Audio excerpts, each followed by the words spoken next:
Hey, welcome back to Three Girls One Mic podcast. This episode, little different, a lot different. It's just me. Um, if you could tell based off the audio. Um, this is kind of an impulsive recording. We kind of had some fuck ups in the last couple of weeks since the first episode aired. Um, because long distance recording is fucking hard with scheduling, technology that I still don't know how to use. It just, yeah. So, this week's episode, even though we missed a week, um, it's just gonna be me talking. So sorry. We should be back to basics. I don't know, by the next recording, but because of the whole long distance thing, we are gonna like have to be trading off on some episodes. So some episodes will be one of us, two of us, or it'll be like one of us and then like fucking somebody else. You know what I mean? But yeah. So it's just me, Kenzie, this week. And originally we were gonna discuss movies and a specific film that's like really booming in pop culture lately, Saltburn. But I kind of want to save that to talk to with other people, because it feels weird talking about my favorite movies alone in my apartment. So instead, I'm gonna talk about myself. No, well, yes. Um, so this episode, a little known fact about me. I am not organized in the slightest, but I am a chronic list maker. Um, it's I don't know why. Um, I know this is not available in video format yet, but I have a long entry in my notes app called Ranked, which it's a misleading title, but essentially it's lists of my top 10 like certain things, so like songs, movies, foods, drinks. So I'm gonna go through those and just discuss some of them today. I'm gonna leave movies out, obviously, like I established, but yeah, I would love to First up stir the is pot with our songs. audience. My top 10 songs, a little embarrassing and also all over the fucking place. So, first song should be a song everyone fucking knows. If you don't, go fucking listen to it because it's a banger. I'm this is the most embarrassing one. Clocks by Coldplay. Um, Listen, I want to make it known that I am a Coldplay stan, even though they only have two, maybe two and a half good albums.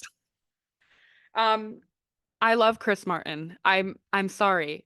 That British guy just gets me going. Um, but no, their debut album, which was I think that was Parachutes, and then their second album, A Rush of Blood to the Head, were fucking good. And then there's a few songs after that that were good, like Viva La Vida, which literally everyone and their mother knows that one. There was Fix You, Sky Full of Stars. There's probably more I'm forgetting. But yeah, I think oh, Allie just texted me. Anyways, I think Clocks is my all-time favorite, and it has been since this is really specific, but it's in an episode of The Office. Couldn't tell you what the episode's about or what season it's in, but it's a scene where Jim Halpert, they're doing a showcase for like some new product that I think Sabre or whatever the company that bought Dunder Mifflin, they're doing, and Clocks is playing in the background. Um, Number two, Always There by Greta Van Fleet. I talked about this song on the last episode. Um, I believe it was originally supposed to be on their sophomore album, Anthem of the Peaceful Army. Um, but it ended up being put in a movie, and now there's like licensing shit with it. I don't know. Um, Banger fucking song, even though the movie was trash. I'll say it again and again and again. Beautiful vocals, all of it. Number three, oh, it's oh no, number three, um, My Motorcycle by Current Joys. If you don't know Current Joys, It's Nick Radigan. Please look him up. He's fucking cool. And he's also the drummer slash singer of Surf Curse. Surf Curse, also great fucking band. My motorcycle, it's it's not a weird song to me, but I'm also a fucking freak. So, um, my motorcycle, it's a longer song, and it also samples a scene from what's the movie called? My Private Idaho, I think that's what it's called. My Own Private Idaho, something like that. But yeah, it's a banger. Um, number 4 is another Greta Van Fleet song, Brave New World. I'm ugh. It's about I'm pretty sure it's based off the novel by oh shit, I don't know how to say his name. Aldous Huxley. I had to read that my sophomore year of English. No, just no. But it makes sense that Josh Kiska likes the book. um, number 5, Over the Hills and Far Away by Led Zeppelin. Oh my God. The first time I heard this song was actually only in July of last year. Um, I was getting my first tattoo and they were playing a classic rock playlist and I heard Over the Hills and Far Away and I was like, I knew it was Led Zeppelin because like Robert Plant's voice is like you can pick it out of anything, but I heard it and I was like, "Oh shit." And I forgot about the slight sting of the tattoo for a little bit. Um oh, number 6 is also a little embarrassing. Claire de Lune, as in the classical piece that everybody knows if they hear it. I learned it on the recorder in oh, I want to say 3rd or 4th grade. Wasn't very good at it. My recorder career was very short-lived. Number 7, Only Son of the Ladies Man by Father John Misty. Father John Misty has been blowing up lately. Um, in case you didn't know, because of his well, first he blew up because of his song with Lana Del Rey, Let the Light In, I think it's called. And then in the last couple of months, he's been gaining more traction because of Real Love Baby, which is his like most popular song. I saw him in concert oh, in May. And I got front row. That's my first and only so far barricade show that I've gotten barricade at. He held my hand and he sang to me a song that I didn't know the words to, and I felt really guilty about it, but I'll never forget it. It was great. Great fucking showmanship, by the way. That guy, he's a soloist. He has a whole ass jazz band with him. I'm talking a horn section, 2 people on piano, a guy on the lap steel. Um, just it's great. Fucking if you can see a show of his, fucking do it. And apparently he used to be part of Fleet Foxes, or he's worked with Fleet Foxes, so that's really cool. Oh, number 8. Okay, listen. As someone from Michigan and a rather progressive individual, Ted Nugent can go fuck himself. um, but Stranglehold, my God, that song is perfect. There was nothing wrong with that song. That song is so sexy. That's the only way I can describe it, really. Um, whoa. But yeah, do yourself a favor, listen to Stranglehold. It's an ear orgasm. That guitar solo. Ooh. Ooh. Moving on from Ted Nugent. Thank fuck. Um, number 9, Black Gold by Houndmouth, which is a song about like the oil industry or something from what I read and what Matt Myers, the frontman, said at a show I went to. But little fun factoid. um, I recently got a Houndmouth mouth tattoo, and recently as in Wednesday. So as of recording 3 days ago. um, it's after their song Darlin'. I wanted to do it after their song Mackenzie because my ego, yeah, but I couldn't really think of anything clever to have be a tattoo. So, it's a cowboy hat and then it says Darlin' in like a rope font underneath it. I'll put a picture on the podcast Instagram story if anyone like cares. Um, but yeah, I really fucking love Houndmouth. I talk a lot about Greta Van Fleet being my favorite band, but Houndmouth and Greta Van Fleet are tied. If I'm being completely transparent. Um, I saw Houndmouth first technically, but it was on a whim because I knew that they were opening for the Greta show that I was ultimately going to go to. And then I was just scrolling through like my local one of my local venues, which is my favorite fucking venue. Shout out to the intersection in Grand Rapids.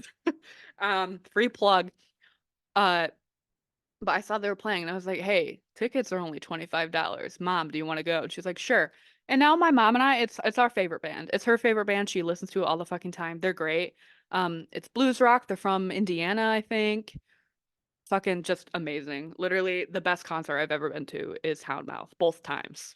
Um, I've seen them headline twice. Once in my city at that show, another time in Bloomington, Illinois, at the Castle Theater, which is another free plug, but it was fucking awesome venue. And then I saw them open for Greta twice. In Fort Wayne the first time, and then in Raleigh the second time. But yeah, great fucking band. I'm rambling, sorry. Speaking of rambling, that's a great segue I didn't plan. Number 10. My number 10 most favorite song is Too Weak to Ramble by Dr. Dog. Oh. I was talking with someone the other day about Dr. Dog very briefly. Dr. Dog has that nostalgic sound that like you just can't replicate it. Nobody else can do that. Um, but they don't really play shows or consistently put up music anymore, which is kind of a bummer for me because they are on my like artist bucket list that I want to see live. I did read they're playing Red Rocks soon with the Fruit Bats. Um, too bad Colorado is like a million miles from me. um, but yeah, Dr. Dog fucking cool. Their one big song that everyone knows is Where'd All the Time Go? But I believe Bird and Byron's rendition is more popular. Shout out to Bird and Byron as well. Great fucking duo. But yeah, that's my top 10 favorite songs. um, it does change obviously, but usually like the first three have been consistent since I started like making lists. So when I was 17, I think. Okay, I'll do bands. I did say earlier Greta Van Fleet and Houndmouth are tied for first, but just for the sake of the list, I do have Greta at one and then Houndmouth is at two. But kind of like take that with a grain of salt, you know what I mean? Um, Number three, we have The Doors. Keep your eyes peeled. February 9th, 2024, we have a Doors article going up on Moonstar Outlet, music magazine, whatever you want to call it. To celebrate the 54th anniversary of Morrison Hotel. So, yeah, The Doors amazing. Jim Morrison is one of my greatest influences as a writer. I have a book that's like a million pages, full of his poems and like other writings that he did. Um, the fucking Lizard King, man. That's all I gotta say. And Ray, dude, Robbie, John, all of them. I can't get enough of the Doors. If I had to pick a favorite song of theirs, I think I'd say Land Ho, which is off Morrison Hotel conveniently. Or Peace Frog, also off Morrison Hotel. Recently, I've been more into the Soft Parade, specifically the title track, because like it's so weird and funky, but it's also like it's such a Doors song. You know what I mean? All the old guys listening are the only people who are gonna get that. Number four, Coldplay. Like I said earlier, I I'm not ashamed to be such a large fan of Coldplay, but also I tend to keep it on the DL. um, because their last album, their most recent one, I don't know what it was called, but like some of the song names weren't song names, they were emojis. Like, what? Whose decision was that? I hope it wasn't the band's, but it probably was. And now they're in the studio working on another one. And in all my delusion, I'm holding out hope that it's going to be an amazing album, just like the first two. But their track records is not, the odds of that are not great. But anyways, number five, Black Sabbath. Oh, I've been talking a lot about tattoos. I didn't really mean to do that, but what are the tattoos that I want to get in the future? I want to get Tony's guitar tattooed on me, but like not just like the SG. I want it to be the SG in black, but I also want it to be like Black Sabbathified, so with like bats and like lightning around it. I don't know if that makes sense, but yeah. Um, Black Sabbath, fucking great. Geezer Butler, who did most of the writing, even though people think Ozzy did, another one of my very big literary influences.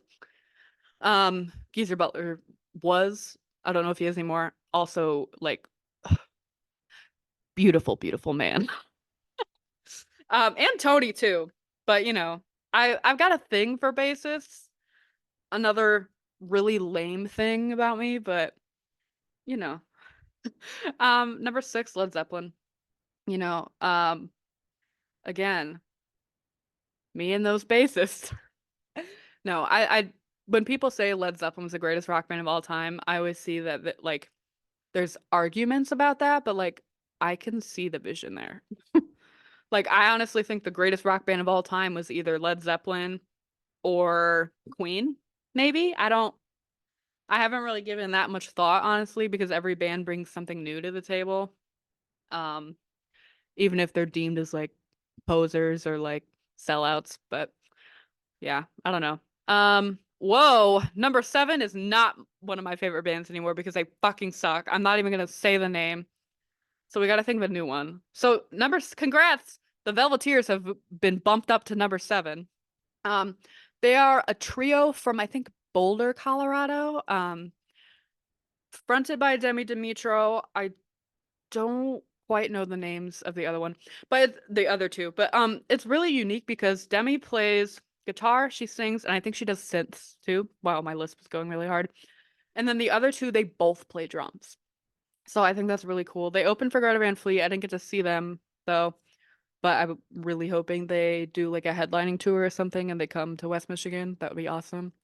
Um, any representative of the Velveteers, if you're listening to this, please come to Grand Rapids. Let me interview you. Um, okay, number 8, Metallica.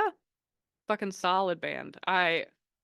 For Whom the Bell Tolls, I don't know if that's one of their more like popular songs, so I don't know if I'm gonna get called basic for that, but oh my God. That song gets me out of any rut. I swear to God. And then number 9, Fleet Foxes. I also saw Fleet Foxes over the summer. It was during a very dark time in my life, so it was very rejuvenating to go see them. It felt like church, and I'm not religious. So, and I was in the back of the pit, so my view was kind of shitty, but it was just a great fucking show. Robin, the frontman, he is too kind. He is far too kind. After every single song, and I'm not even sugarcoating, after every fucking song, number, whatever, he thanked us for applauding. And I was like, no, we're thanking you. We should be thanking you. We we're your disciples right now. Um, Now number 10 is open, obviously. Um, there's a couple bands I could honestly put, but I think we're gonna have to go Wolf Mother. Um, they're from Australia. I can't remember if it's Sydney or somewhere else, but amazing. I just reviewed them on the first of this year for Moonstar Outlet as well. Um, their debut album is sick as fuck. I can't praise them enough, honestly. Um, they just they have me at a loss for words, and I'm quite the chatterbox as of recent. So yeah, I think Wolf Mother takes the number 10 spot now. That's sick. Okay. Oh, I kind of want to like get a little controversial. We're gonna do. Well, I did mention basis earlier. Yeah, we'll do basis. My top 10 basis. Now, I just want to preface this by saying, I am not versed at all in music theory and I don't play an instrument. So when I say that these are my top 10 bassists, I don't mean they're the best bassists of all time. It's just like I like their style, their sound, their vibe, whatever. Okay, because I don't want the rock bros coming for me. But that has happened before and it was not pretty. Okay, my number one bassist, I also mentioned earlier, Geezer Butler from Black Sabbath. Look him up. Literally look him up. Listen, our entire audience has homework. Go watch Geezer Butler, like thirst edits. I don't think that was a thing. That's a thing. But he's beautiful. Look at him. Number 2, Cliff Burton from Metallica. Rest in power, brother. Oh my God. That guy, ahead of his fucking time. Um, I'm not sure how many Metallica studio albums he's actually on. I know he's on at least one, but oh, it he obviously passed away way before I was born, but like I get very emotional about it. Um, so I'm gonna move on. Number three is Jack Bruce from Cream. Um, a lot of people don't know what Cream is, at least in my generation, which to be fair, I had never fucking heard of them until I got into rock music a couple of years ago. But it was Eric Clapton's band. Okay. It was him, Jack Bruce. Oh, and I don't remember the other guy's name. I'm so sorry. Um, but Jack Bruce, fucking great. I don't know what his other music ventures were after Cream, but I'm sure he fucking kicked ass there too. Um, Number four, John Paul Jones from Led Zeppelin. Enough said. I mean, Dazed and Confused. Hello. Anyways. Uh oh fuck, I missed. I missed one.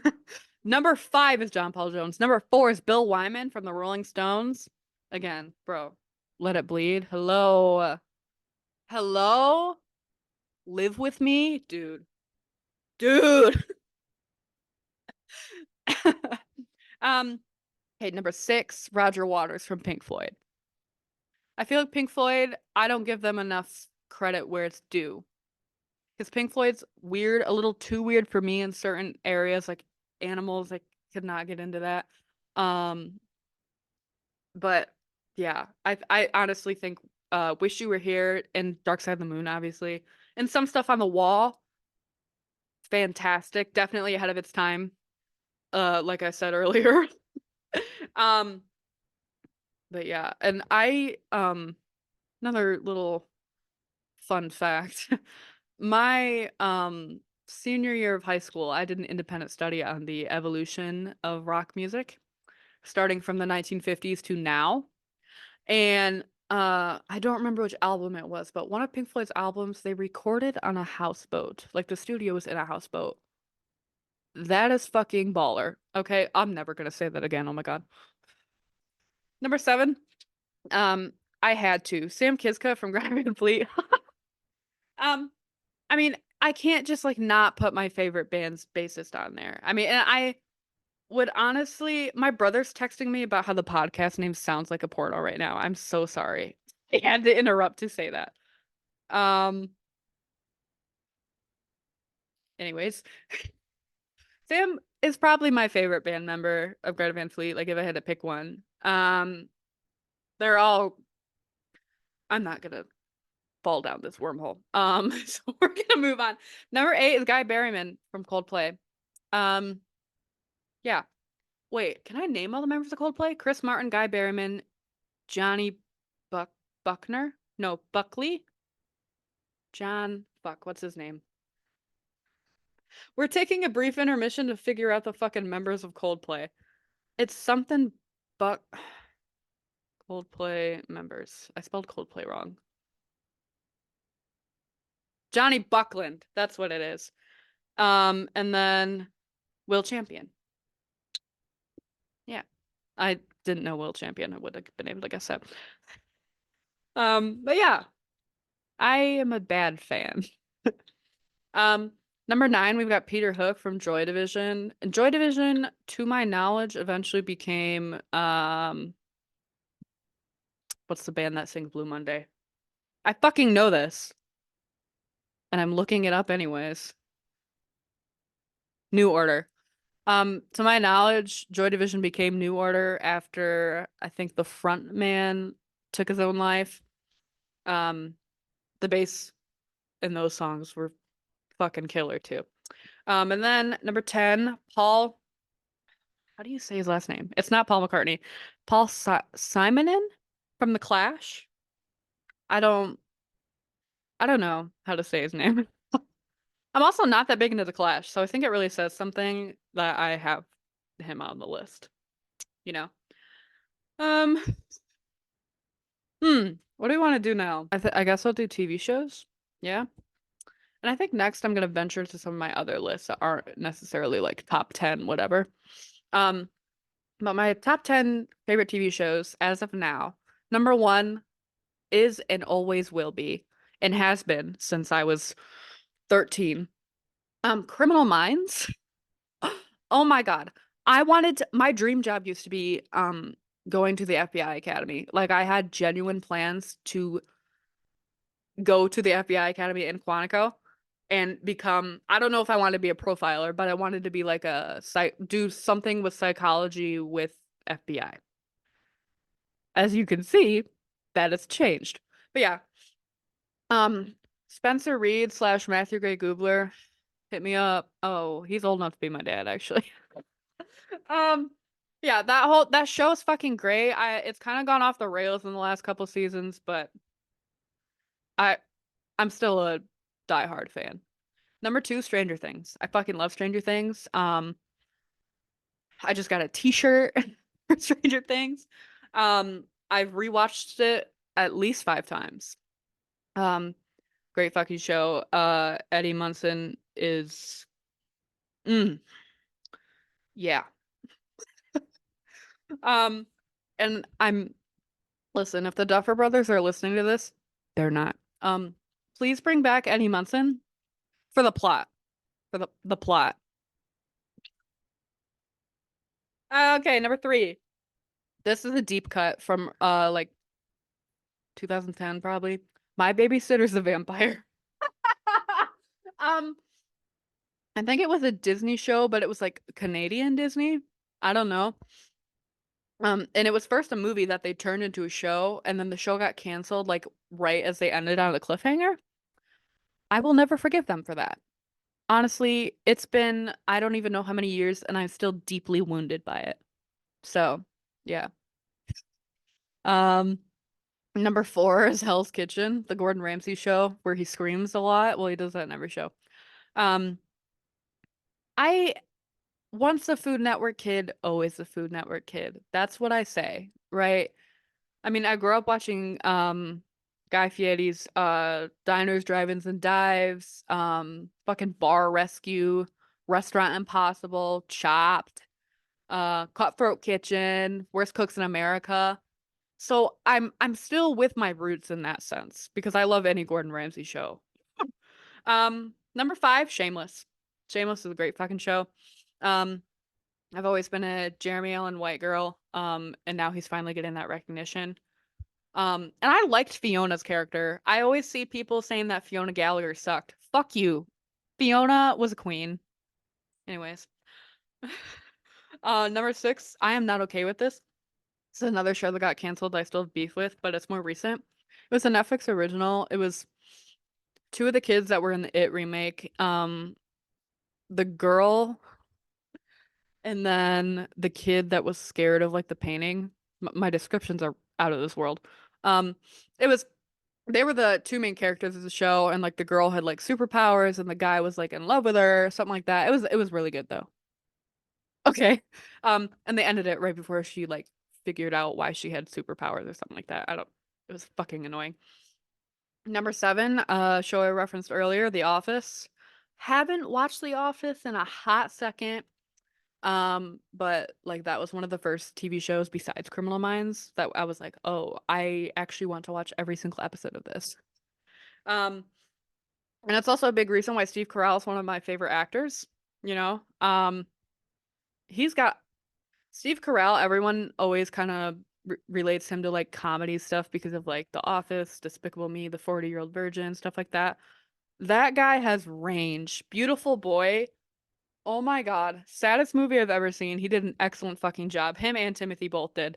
Um, Without fail, if I watch that movie, I will be crying for at least a week. Moving on. Um, Number eight, South Park. South Park. I'm no better than South Park. Um, I'm very surprised the show has not been canceled by the public because of Eric Cartman alone. But oh my God, that show is so fucking funny. Day or night. I just can't get enough of it. I love me some stupid adult comedy. What can I say? Number nine, Euphoria, which I think that is gonna go off the rails with this new season because a lot of people are leaving or something, and then Angus Cloud just passed away. And like Jacob Elordi is kind of like already fucking moving on from Euphoria, it seems like, because his career is suddenly like he's the biggest dude in the world right now, both literally and figuratively. um, yeah, that he's like 6'7" or something, 6'5". He's tall as shit. Oh, that's all that matters. Number 10 is another children's show, Gravity Falls. It was on Disney XD, another fucking show that got canceled. But oh my God, so good. And I know there's like a whole community of fans out there for the show. I'm not part of it, but me and my brother were very devastated in like 2014 or whenever when it did get canceled. Um, but you know, I try not to think about it. Okay, now I'm gonna, instead of like a ranked, I'm gonna go through the bucket list I have for live artists that I've yet to see. And some of these artists I am seeing this year, like I have tickets and I have that planned out, but I just haven't obviously physically seen them yet, so they're still on the list. Number one is Hosier. I'm seeing Hosier in August, in Columbus at the Ohio State University basketball stadium arena thing. I don't I don't know. It's gonna be great. I'm banking on it being the first concert I cry at, so that's gonna be amazing. Too bad it's in Ohio. I'm allowed to say that. I'm from Michigan. That's like Ohio 2.0. Well, no, Indiana's Ohio 2. Speaking of, oh, this is a very hot opinion I have. So everybody in the Midwest, at least, maybe in the rest of the country, the United States, they always shit on Ohio for being the worst state. Fuck no. Ohio's not even the worst state in the Midwest. Indiana is. Okay? Indiana sucks. I don't have anything good to say about Indiana except for the fact that I saw my two favorite bands there. Even the Cracker Barrels were shit. Like shittier than it's supposed to be. But Ohio's fine. You know, there's nothing special, but there's nothing like particularly terrible. Um, and if we're gonna pick like the worst state in the country, have you heard of Florida? Anyways, moving on. Current Joys, I mentioned earlier. I was supposed to see him a few years ago, but the roads were too bad and my car was not equipped for the Michigan winter, so I didn't go. Um, Hoping he comes back to Michigan either as Current Joys or with Surf Curse. Um, Hannah Wickland. I'm seeing Hannah Wickland in April of this year over in Detroit. That is gonna be fucking killer because I don't know if this is on me or just whatever. I have always had trouble finding female artists that I really, really like. And Hannah Wickland's one of the first where I'm like, oh, I want to be her.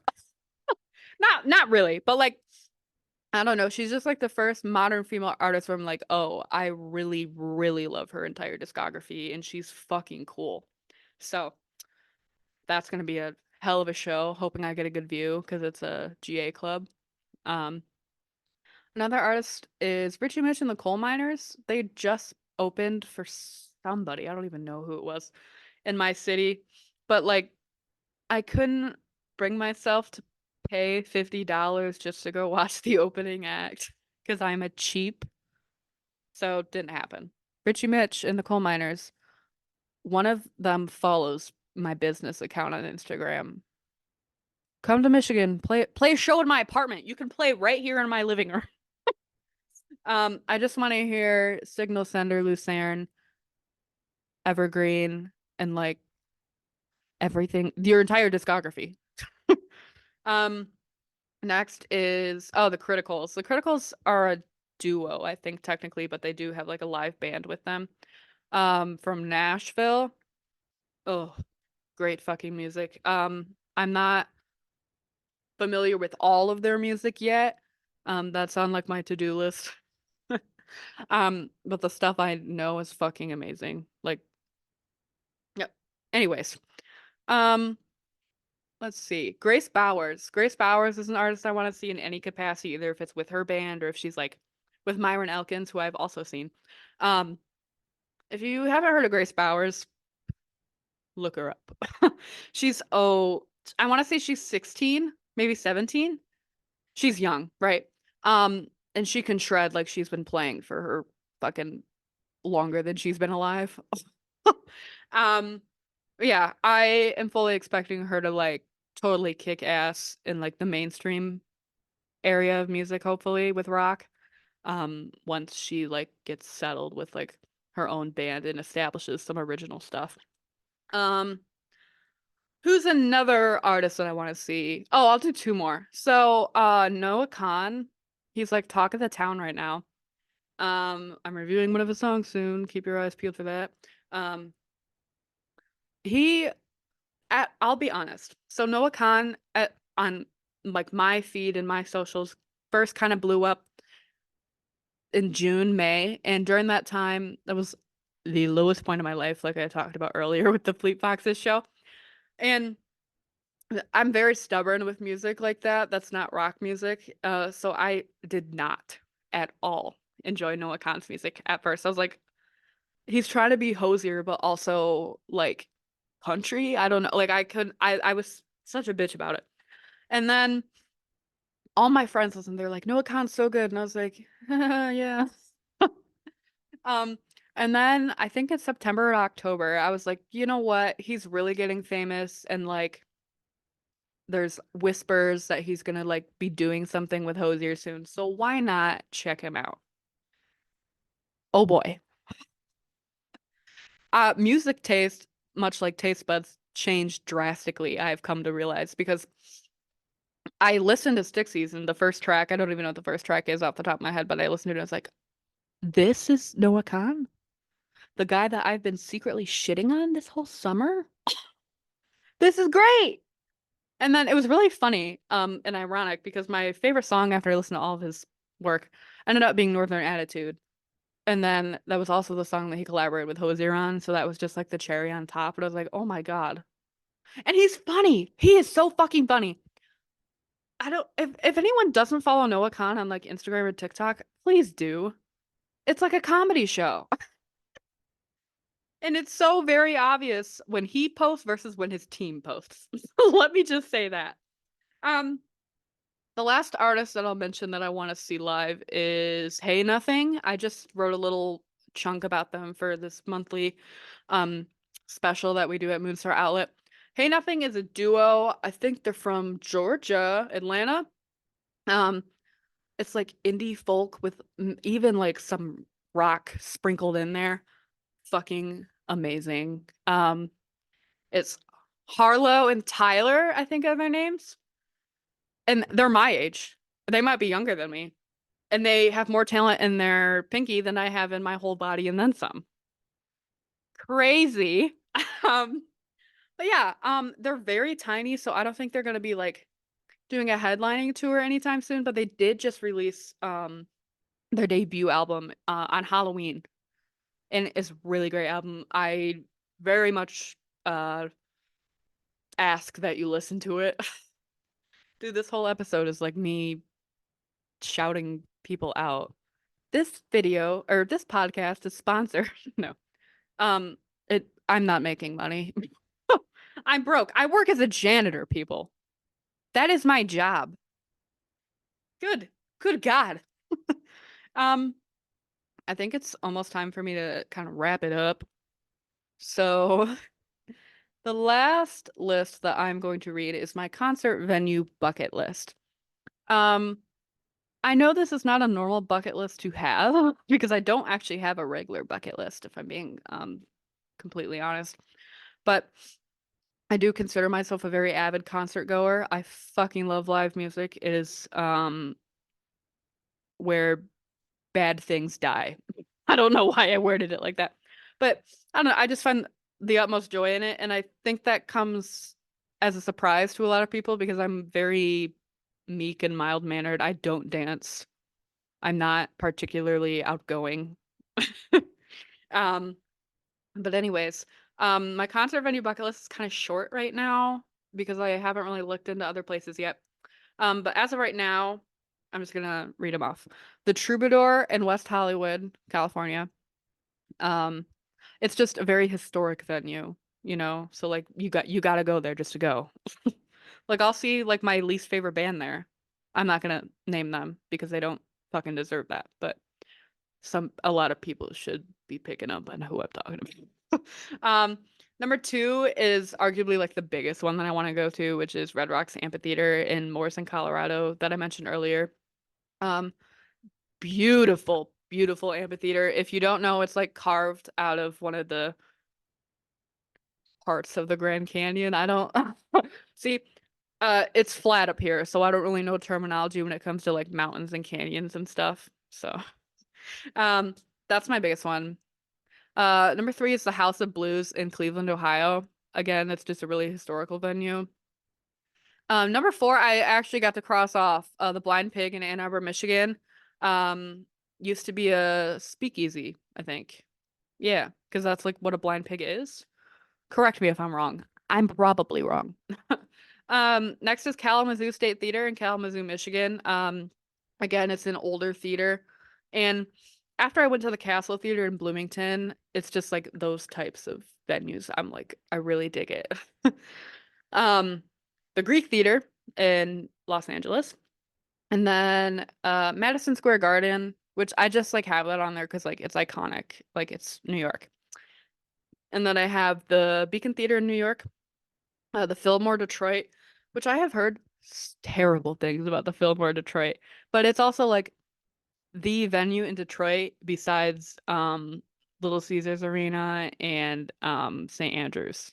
So, and then I have the Caverns in Tennessee that it's literally like in a cave. Like that is so fucking cool. And then what's the last one on here? Oh, the last one on here is Ryman Auditorium in Nashville. Um, I don't know much about it, but I know it's like again a fucking super iconic venue and it's Nashville, the city of goddamn music. Like you have to go. Um, but yeah, those are my lists. Um, I'm so sorry if I annoyed you. I, it's in my nature as a human, as a girl. Okay. Um, so if you didn't like me doing this solo episode, then make sure to check out our future stuff. And even if there is another episode of just me by myself, I'll try to be more engaging and less vexing.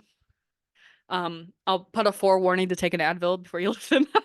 Um, but yeah, I'm just gonna wrap this up. Thank you again for listening to our second episode of Three Girls, One Mic, which I guess was just one girl, one mic today. Um, Uh, my socials and AJ and Allie's socials, even though they weren't here today, will be in the podcast notes along with the show's socials and our publication. Um, please share, like, comment, whatever. You can interact in like the Q&A section on the show, like through Spotify itself, I believe. And if you're listening on Apple, I believe there's a similar engagement thing you can do. I'm not totally sure though. But yeah, make sure to check us out everywhere. We got a TikTok, we got an Instagram, um, working on some other stuff. Yeah, we will see you next time.